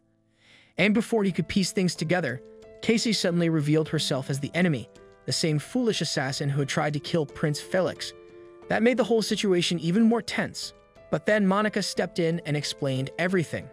She told Louise how she had borrowed his barrier in order to deactivate the spiral flame, and not only that, she had gone even further. She had summoned his Spirit King and rewritten Louise's own complex formula in under a minute. Hearing this left Louise both amazed and cautious. If someone could alter his magic that easily, he knew Monica would be the first person he suspected if his barriers were ever tampered with again. As for Casey, Louise was already planning his next move. He intended to interrogate her and, if she resisted, even use mind manipulation magecraft to force answers. In his mind, letting her sleep forever might have been the kinder choice, because attempting to assassinate a member of the royal family carried only one punishment, the death penalty. But then Monica shifted the conversation. She asked if Louise supported the first prince, and Louise admitted he did. After all, Prince Lionel was his old school friend. Yet that didn't mean he wanted Lionel to be king. His loyalty was more personal. He simply didn't like Duke Clockford or Prince Felix. That was when Monica revealed something surprising. Casey, the would-be assassin, wasn't just acting on her own. She was tied to the First Prince's faction, which was also connected to the land of Landor. And since the First Prince's mother came from Landor, it would look very bad if his supporters were caught trying to take the life of the Second Prince. Louise didn't expect Monica to see through the politics so clearly, but she urged him to act like nothing had happened. Louise countered that the First Prince and his mother didn't even care about the throne. It was their reckless supporters who carried out assassinations, and those were the people who needed to be purged. Still, Monica insisted on keeping the incident a secret, so Louise compromised. He decided he wouldn't use mind manipulation unless Casey refused to confess. If she admitted her crimes, he would exile her to a convent, never to return to society again. Monica seemed relieved by this outcome, but Louise didn't let her off the hook. He reminded her she wasn't just Monica Norton, the quiet girl in disguise. She was Monica Everett, one of the Seven Sages. Then, as he went to repair the barrier, Casey had a final confrontation with Monica. Casey made it clear she wouldn't apologize or thank her. After all, she was her enemy. She even told Monica bluntly that they weren't friends. But Monica, too kind for her own good, cried helplessly at those words. Casey demanded that Monica learn to hate her, or at least forget her, but Monica refused, her tears flowing even harder. And then as Casey was taken away, she softened. She apologized for never taking Monica horse riding or teaching her embroidery, small promises left unfulfilled. Monica could only watch sadly as Casey bid her farewell. Louise, watching all this, advised Monica to control her emotions better. Then, in his own gruff way, he stuffed a handkerchief into her face. It happened to be the one his wife had given him for his birthday, so he demanded Monica wash and iron it before returning it. Meanwhile, elsewhere in the palace, Willianu was informing Prince Felix about the Spirit King that had been summoned. Felix quickly headed to the garden, where the barrier was still set up. Since the barrier hadn't triggered, he assumed there hadn't been a true emergency. But then he overheard Louise muttering that it was the silent witch who had summoned the Spirit King. Hearing this stunned Felix. He wanted to see that magecraft for himself and finally meet the silent witch face to face. The thought that she had been so close all this time thrilled him. To him, Lady Everett was someone special. His passion for her went back to the day he saw her defeat an entire herd of terror dragons. 3 days passed, and during that time, Isabella grew restless. Sick and stuck in her room, she wanted nothing more than to see Monica. But Agatha, acting like the strict caretaker she was, refused to let her out. Isabella complained bitterly, desperate to leave her bed, but Agatha forced her back down with a thermometer in her mouth, proving she still had a fever. No matter how much she begged, Isabella remained confined. Meanwhile, Monica herself wandered the halls looking gloomy. Lana spotted her and asked what was wrong. Monica admitted she felt lonely with Casey gone and regretted not saying anything before she left. Lana, ever practical, suggested they could send a letter, but Monica was too buried in sadness to respond. So Lana switched the subject. She asked what Monica planned to wear to the upcoming ball after the school festival. Monica, in her usual way, said she would just wear her uniform. But Lana laughed and offered one of her own dresses instead. Monica felt guilty for not being able to return the kindness, but Lana reassured her. You did need a reason to be kind to a friend. Hearing this eased Monica's heart just a little. But when it came time for horse riding practice, Monica struggled again. Nervous and unsteady, she fell off as soon as the lesson began. She desperately wanted to improve, to someday show Casey she had learned. And then, unexpectedly, Prince Felix appeared. Surprised to see her there, Felix guided her with patience. He adjusted her posture and taught her how to fix her gaze. Monica realized riding was a lot like ballroom dancing. Keeping her back straight changed everything. Felix then asked why she chose activities like chess and horse riding. And Monica, quietly but honestly, admitted it was because she wanted to tell a friend she could do those things. Since entering the academy, so many people had supported her. And Monica wondered what she could ever do to repay them. Remembering Lana's words, she thought that maybe one day she too would be strong enough to say, "You don't need a reason to be kind." Later, she had a chess match with Elliot. He admitted he had felt guilty during their last game because he hadn't told her about the castling move. He called it shameful, but Monica didn't mind at all. For her, the game was about learning, not winning. As they played, Elliot's mind wandered back to his younger days with Felix. Back then, Felix had been weak, unable to wield a sword, clumsy at ballroom dancing, hopeless at studying. Yet he was destined to lead others. The only one who seemed dignified was the servant who taught him horse riding. Elliot remembered scolding Felix for crying too much, but Felix never changed. One day, he even challenged Felix to climb a tree to get a book stuck in the branches. But Felix fell, injuring himself badly, bleeding far too much. Elliot's father punished him harshly, saying he should apologize with his life. But Felix defended him, insisting it wasn't Elliot's fault. He took the blame, saying he only fell because he was bad at climbing. Later, Elliot confronted Felix, demanding to know why he would protect him like that. Felix just smiled and said it was simply the truth. He was bad at climbing. Elliot realized then that Felix wasn't weak. He was simply kind. And so Elliot promised to teach him how to climb properly once he recovered.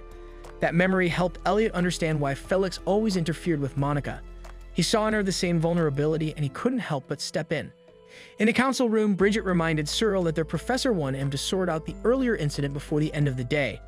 When Monica returned, Cyril handed her a pile of documents to review, catching her up on what she had missed. Yet Monica's health was slipping. Whether it was anemia or exhaustion from low mana, she hadn't been sleeping well. She staggered as she walked and unconsciously leaned against Cyril's back. Realizing what she'd done, she quickly apologized. But Cyril shocked her by bowing deeply, apologizing for not checking the logs earlier, the oversight that had nearly crushed Casey. Monica knew the others were blaming Cyril for the incident, even though Casey herself had been at fault.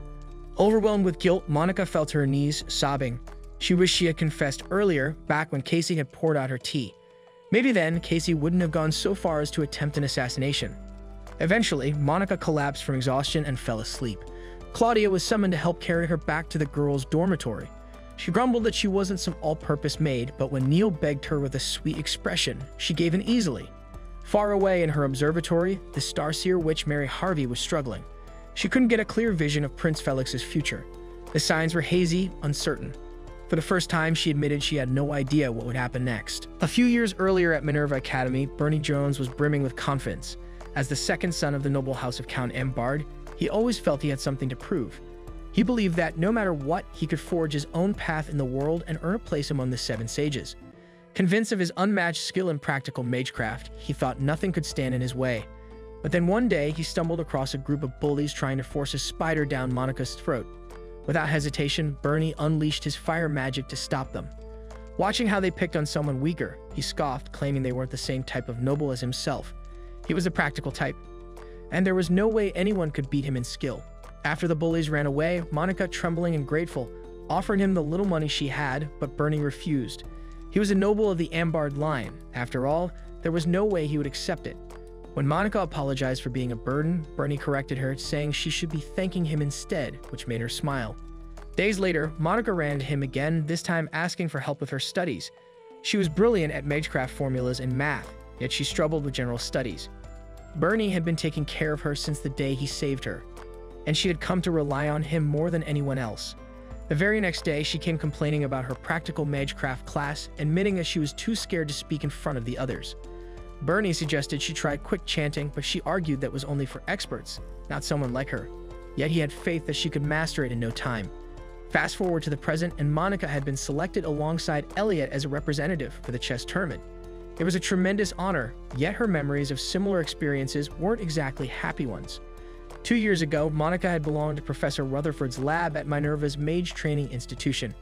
One day, Rutherford had ordered her to join the Seven Sages selection meeting, leaving her completely flustered.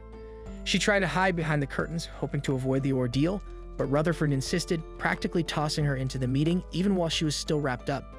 During the interview, Monica had panicked and fainted, but despite that, she was chosen as one of the Seven Sages. There were two people she immediately wanted to tell: her foster mother and her one true friend, Bernie. She hadn't seen him in a while, and she wondered if he would praise her when she shared the news. Back at the present, at the student council office, Monica intended to take her work back to the dorm and finish it. But with the chess tournament coming up, Cyril advised her to focus solely on chess, so as not to disgrace His Highness. Felix, having participated in the tournament the previous year, offered his support, explaining that everyone had helped him with student council duties last year, so now he wanted to help her in return. Later, Monica and Elliot met their third teammate, the eccentric Benjamin Morting, who rambled on about how chess was like music. He compared Elliot's style to a military march while likening Monica's to an orchestral suite. In other words, he believed Monica should be the team captain, but she was too nervous to accept. She insisted she was still an amateur, yet Benjamin maintained that the best player should lead, quoting his family motto, "Even if you lie to debt collectors and your lover, never lie to music or chess." Despite Benjamin's reasoning, Elliot decided to remain captain, noting the high expectations for the team after their last year's crushing victory. Reflecting on the previous year, the team had consisted of Felix and Neil from the student council. Neil's style was aggressive, attacking opponents' weak spots in a highly improvisational way, while Felix's style mirrored Monica's, using every tactic at his disposal to checkmate the king. Afterwards, Monica found herself thinking about facing Felix when Lana interrupted, asking if she wanted to go shopping. Monica declined, and Claudia assumed it was because of the chess tournament. Hearing this, Lana insisted she would come cheer Monica on. She also revealed that Claudia had been part of last year's winning team, which made Monica even more nervous. The competition, she realized, would include 3 major prestigious schools, the university and Minerva among them. As this sank in, Monica's fork slipped to the ground, her hands trembling as her mind flashed back to Bernie, and tears began to form. Seeing her reaction, Claudia inferred that Monica had a troubled history with someone from one of the schools. Lana then invited Monica to her room on the morning of the tournament. Flashing back to Minerva, Monica had been ecstatic to tell Bernie that she had become one of the 7 sages, but he seemed skeptical. He doubted her sincerity and accused her of always knowing unchanted magecraft, despite him taking the time to teach her quick chanting. Monica tried to explain that she had pushed herself because of his teachings and that he was important to her, but he interrupted, saying he could barely even call her a friend. Bernie accused her of taking pleasure in looking down on him, mockingly calling her Miss Seven Sage. Monica broke down in tears, but Bernie dismissed it as pathetic and unworthy of someone of her rank. Before leaving, he coldly advised her to shove herself away in a lonely mountain hut. These memories still haunted her, even in sleep. That night, Monica was suddenly greeted by Ren, who was dressed in a school uniform. Shortly after, Nero appeared, also in uniform. Due to a recent terrorist act, Ren had been ordered to assist with Monica's protection mission. She referenced a scene from a novel where the heroine was harassed but saved by her secret love, and she promised Monica they would reenact such a scenario if trouble arose. Monica cautioned that their adult appearances in uniform could draw unwanted attention, but Ren remained undeterred. Later in Lana's room, she began transforming Monica's look, putting her in a tight corset and adjusting her hair and makeup to hide her identity from anyone she didn't want to see. Lana even added glasses that completely changed Monica's aura. At the student council office, Elliot commented that the glasses made Monica look like a second-year, upper division student. She explained she simply wanted to appear skilled at chess. They then went to greet the guests from the university and Minerva. Monica froze when she saw Bernie Jones representing Minerva. Felix introduced his team, and Monica did her best to keep her composure while shaking Bernie's hand. Even in the bathroom afterward, her hands trembled as she tried to maintain posture, hoping Bernie wouldn't recognize her. Exiting the bathroom, she accidentally bumped into him. Despite everything, she was overjoyed to see him again. Bernie asked if she had been at Serendia Academy for a while and quickly became impatient with her silence. Monica sensed his anger and felt compelled to apologize and ask for forgiveness. Just then, Nero and Ren intervened, declaring, "Don't lay a hand on my woman." Ren, commenting that love triangles were elegant but quadrangles excessive, essentially told Bernie to back off. After Bernie left, Monica was confused by their uniforms. Monica listened as Ren proudly explained that their outfits served as the perfect disguise. Monica wanted to thank them, but instead pleaded for them to return to their true forms, a cat and a bird. Later that day, during the chess tournament, Monica's opponent was visibly sweating. Nobody could believe what they were seeing, especially the head of the university, who was stunned when he discovered that Monica had only started playing chess 2 weeks earlier. Her opponent, Robert, wasn't just any student, he was their best player. But even he couldn't keep up with her. With one sharp, deliberate move, Monica checkmated him, ending the match instantly. At the post-match banquet, Monica was surrounded by admiration and praise from nearly everyone. Only Elliot seemed unimpressed. He looked slightly offended, as though realizing that Monica might have been holding back against him during their previous games. Her bold, unpredictable play that day was so extraordinary, it would surely go down in the school's history. Even Benjamin, the eccentric musician, was deeply moved. He told her that her strategy reminded him of a beautiful melody, something rhythmic and full of creativity. Then, unexpectedly, Robert stood up and shouted her name, drawing everyone's attention. Monica froze as he walked straight toward her. The proud chess captain then went down on one knee and proposed to her, not romantically, but as a declaration tied to the game itself. He said he would marry her on one condition, the condition of chess. Benjamin dramatically complained that there was no beauty in such a proposal, calling it a musical catastrophe. But everyone else ignored him, focusing instead on Robert, trying to make sense of what he meant. Robert explained that Monica's playstyle had completely fascinated him. He wanted to feel that same thrill again, but since they were from different schools, he claimed that an engagement would give them a reason to meet during vacations and play chess together. Elliot found Robert's boldness oddly impressive, though mostly because it was so selfish. Benjamin dismissed the whole thing as utterly lacking in romance or musical grace. The situation turned even more surprising when it became clear that Robert wasn't just an ordinary student. He was the 5th son of a baron from the kingdom of Lander and a candidate to become a knight commander. His family was well off and debt-free, and his future seemed secure. He even told Monica that if she married him, she would never have to worry about anything again. Monica, overwhelmed by the attention, grew anxious. She mumbled an apology and ran away in a panic, exactly as one would expect from her. Felix and Cyril quickly stopped Robert from chasing after her. Felix made up an excuse, claiming Monica was part of the student council and that Robert would need to speak with him first. Cyril was much sterner, calling Robert's actions intolerable misconduct, and together, they dragged him away. Meanwhile, Monica caught her breath in the hallway, only for the atmosphere to suddenly change. Out of nowhere, bursts of fire magic flew toward her, and she barely managed to deflect them. Bernie appeared then, calm and smug but clearly angry. He accused her of pretending to be a student despite being one of the 7 sages. He questioned whether the rumor about her living alone in a mountain cabin had been a lie, and whether she had simply been hiding her true identity to enjoy a peaceful student life. His tone grew darker as he accused her of using this false identity to play around, surrounded by men and pretending to be innocent. Monica trembled as she denied it, but Bernie wasn't finished. He grabbed her hair roughly and mocked her for still being unable to hold a proper conversation while pretending to be fashionable and confident. Then he accused her of faking helplessness to get close to the second prince, calling her selfish and lacking empathy for anyone else. Monika's eyes filled with tears as she wondered if this was truly what Bernie thought of her. She whispered to herself to stay strong, but his next words hit even harder when he said that someone as self-centered as her would eventually be ignored by everyone. Her voice shook as she admitted that she already knew that. No one had ever really paid attention to her. But even so, she told him that she had been happy, and that she had simply wanted to be a friend he could be proud of. Lana, who had been nearby, finally couldn't bear to listen any longer. She stepped in, demanding Bernie explain himself. Realizing he had gone too far, Bernie tried to dismiss it by saying that he and Monika went way back. But Lana was already furious and in tears, outraged by his cruelty. Bernie warned her not to be friends with Monika, insisting that Monika only pretended to be helpless to gain pity. Lana shot back that he was simply a terrible judge of character and mocked his oversized glasses, saying maybe if he changed them, he could actually see people for who they were. That remark threw him off guard.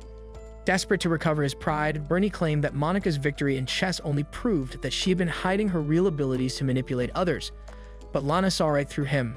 She told him he was just jealous. Bernie was visibly shaken, trying to keep his composure. He told her that ordinary people like her could never comprehend the frustration of being left behind by a genius. That was when Monika finally spoke up. She told him she would never forgive him for insulting her friend. She admitted that she had always relied on him and admired him, hoping one day she could become strong enough for him to rely on her too. She had wanted to stand beside him as an equal and laugh together. But now she said she was done seeking his approval or expecting anything from him ever again. Bernie stood frozen as Monika and Lana walked away, leaving him alone to face his own words. Lana praised Monika for finally speaking her heart. Monika felt braver that day. Her corset helped her stand tall, and though her heart ached, she didn't cry. She didn't want to ruin her makeup. All of her courage, she thought, was thanks to Lana. Later, Bernie walked alone, convincing himself that he didn't care. He told himself that he had been the one to end their relationship first. He reminded himself that before Monika was chosen as one of the 7 sages, he was the one who supported her when she couldn't do anything. But seeing her now rely on someone else filled him with anger and envy. He wanted her attention back, wanted her to look at him again, even if it was out of fear. The more he thought about it, the angrier he became. Fueled by that emotion, he stormed straight to Professor Pittman, a teacher from Minerva, demanding to play the next chess match first. Later, Macragan learned that Serendia Academy, Monika's team, had lost to the university 2-1. Monika's match had been their only win. Suddenly, Bernie went to meet Macragan, who at first didn't even remember him, until he recalled that Bernie was Monika's best friend. That small comment stung deeply. Bernie brushed it off and simply asked for approval to change the tournament roster. Afterwards, he couldn't calm down. His resentment grew darker. He couldn't forgive Monika for turning away from him. His anger twisted into obsession, and he swore that she would fear him for all eternity. But before he could spiral any further, he noticed something strange about Professor Pittman. He suddenly questioned who the man really was. Pittman appeared confused, but Bernie pressed him, pointing out that although he claimed to be a teacher from Minerva, he clearly knew nothing about chess. When asked what subject he specialized in, Pittman gave no answer. Then Bernie mentioned the most suspicious detail. Earlier, Pittman had asked who Macragan was.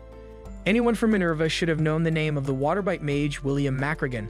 At that moment, Pittman's expression changed. He smirked darkly and mocked Bernie, saying that Minerva students really were the smarty-pants type. Then he began chanting. Bernie reacted instantly, launching a counterspell. The explosive strike hit, but Pittman barely flinched. He laughed, saying it felt like nothing more than a needle prick. His voice distorted as he revealed that what Bernie had witnessed was dragon-shifting magecraft. Bernie was stunned. He recognized it as forbidden body modification magic from the Schwarzgold Empire. If that was true, then their real target had to be Prince Felix. Before Bernie could act, Pittman grabbed him by the neck and began choking him. That was when Monika appeared. Pittman quickly tracked her inside a floating bubble of water. But he doesn't really know who she really was. The water began to glow, a phenomenon that should have been impossible, since no one could chant magic while drowning. But Monika didn't need to chant. She was the silent witch. Bernie realized it before Pittman did. With one silent spell, Monika blasted Pittman across the room, knocking him unconscious. With Bernie narrowly escaping death, Ren steps in and admits she's the one who let Monika knew he was in danger. After listening to the two talk, Bernie realizes that the reason Monika hid her identity wasn't to seek pity, but to secretly protect Prince Felix. Monika looks a little sad, though. She says it feels like her fake school life is over now, that she'll have to report catching Pittman and finally reveal who she really is. Bernie scratches his head, clearly frustrated, and tells Ren to turn back into a bird before Cyril and Neil arrive to check on the commotion.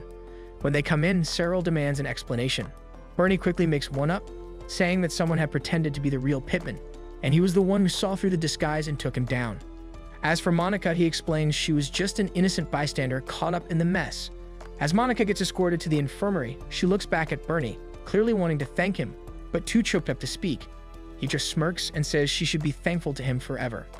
After that, the chess tournament is called off. Felix later explains that the intruder isn't talking, so the investigation has hit a dead end. Security will be reviewed and tightened. Meanwhile, Monica knows that as long as the intruder stays silent and Bernie keeps covering for her, she might still be able to stay at the academy a little longer. But deep down, she can't help but wonder, why would he protect her when he supposedly hates her so much? The next day, Isabella asked Monica to come with her to the bell-ringing festival in Corlapton, a traditional event held to honor the dead and send their souls off with peace. Isabella really wanted them to go together, but Monica already had other plans that day, and although she explained it kindly, Isabella couldn't hide her disappointment. So, Monica promised her that next time there was a festival in Quebec, they would go together for sure. That little promise seemed to cheer Isabella up. Later that day, Monica dressed up carefully. She had an invitation to the estate of the Starseer witch Mary Harvey, one of the 7 sages of the kingdom. Soon, her familiar Ren arrived to escort her. When they reached the estate, Monica was seated beside Louise, another of the 7 sages, known for his skill with barriers. A moment later, Mary herself entered the room bringing trays of wine and fruit juice, welcoming them with a warm smile. Mary had been looking forward to this meeting. She said she wanted to strengthen the friendship among the 7 sages, and besides, she and Monica were the only women in the group, so she'd been especially eager to get to know her. As they chatted, Monica learned that Mary was likely the eldest of the sages and also one of the kingdom's greatest prophetesses.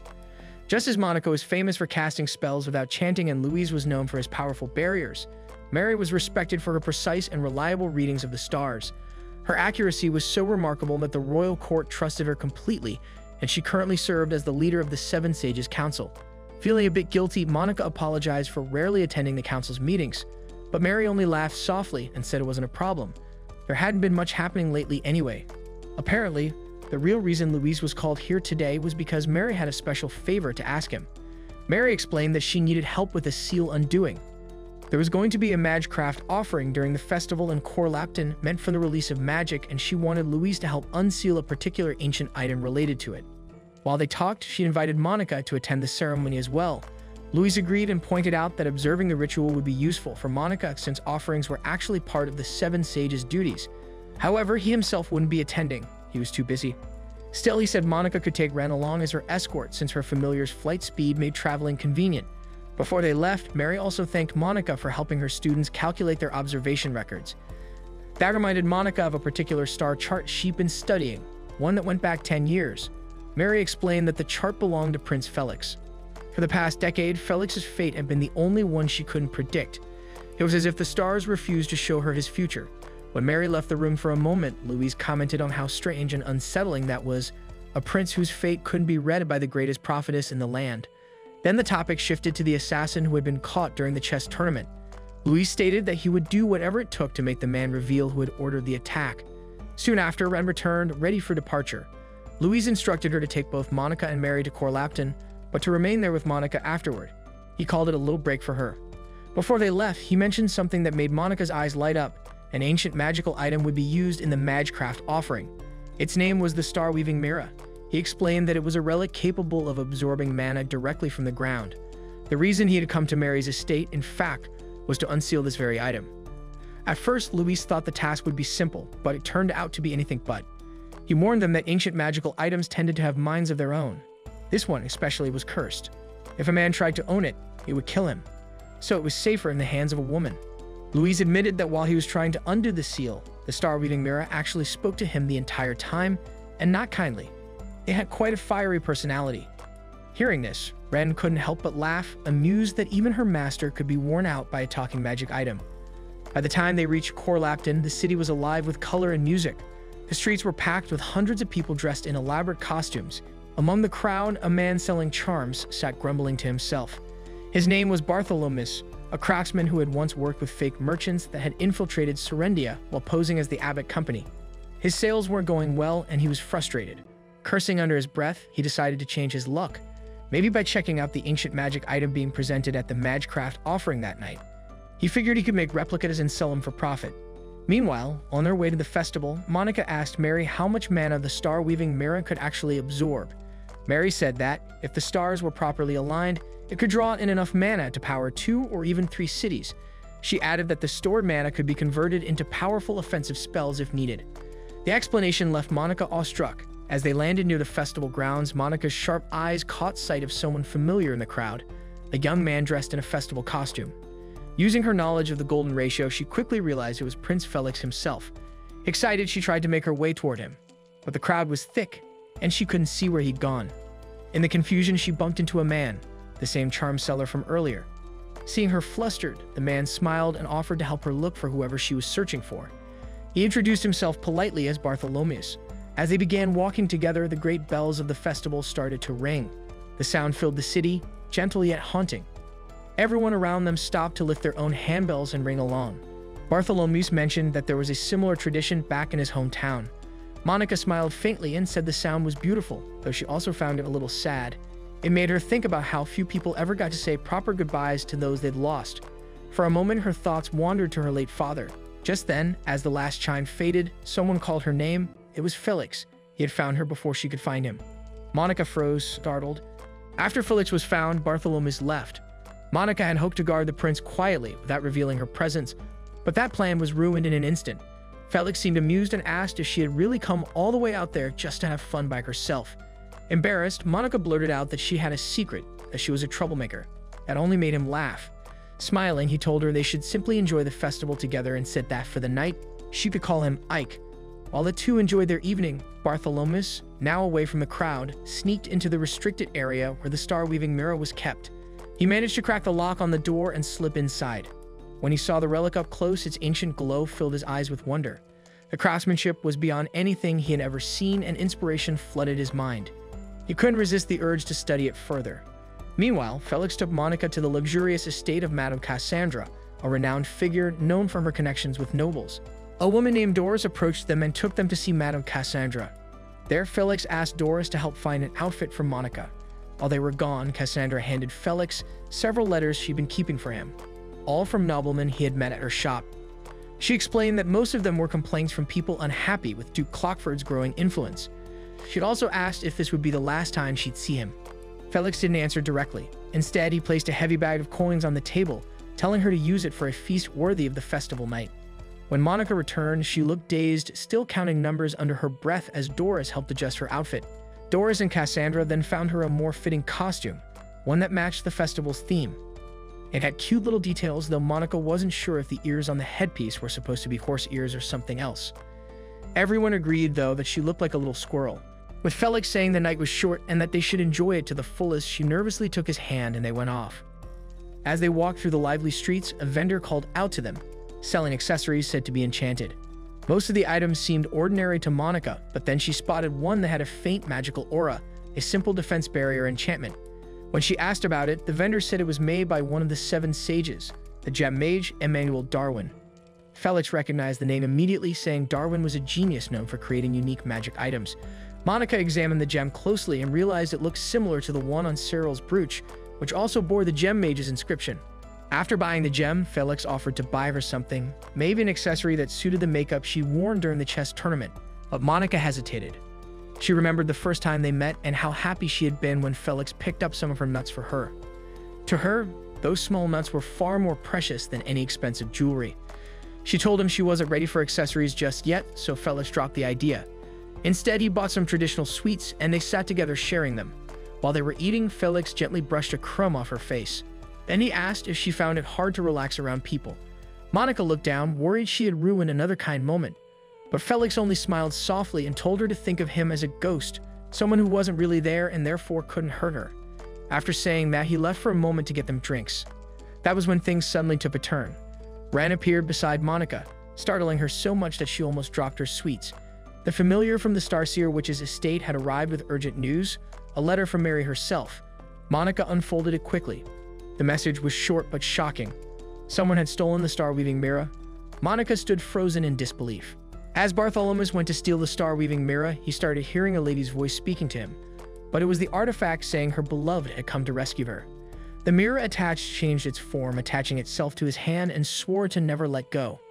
As it professed its love for him, it took Bartholomew's flying out of the building while saying, "I love you," over and over. Meanwhile, Monica was able to locate the mirror flying through the skies. She decided to take care of it and asked Ren to protect the prince. She would ask Ren to send her flying to the bell tower in the distance, which Ren gladly did with all her might.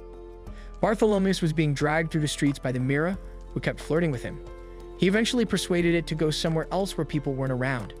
Just as he arrived at the bell tower, Monica came flying in, but luckily softened her landing with wind magic.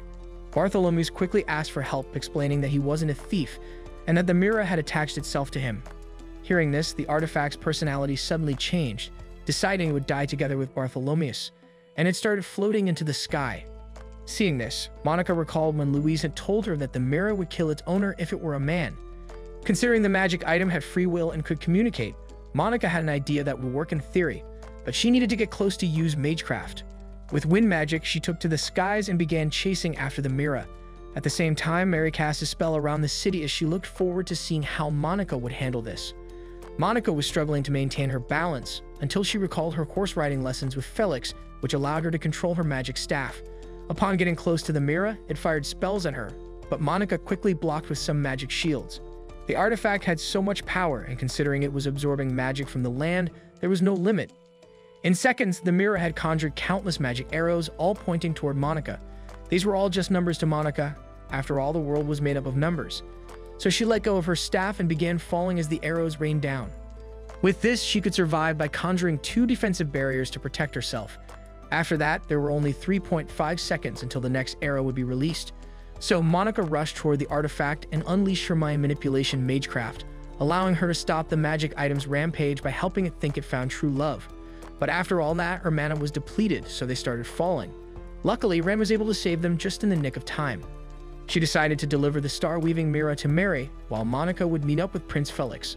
Upon meeting with her, Felix asked Monica if he was too boring for her. Right now, he felt like he was a ghost who existed nowhere, so he told her it was okay to run away if she was scared.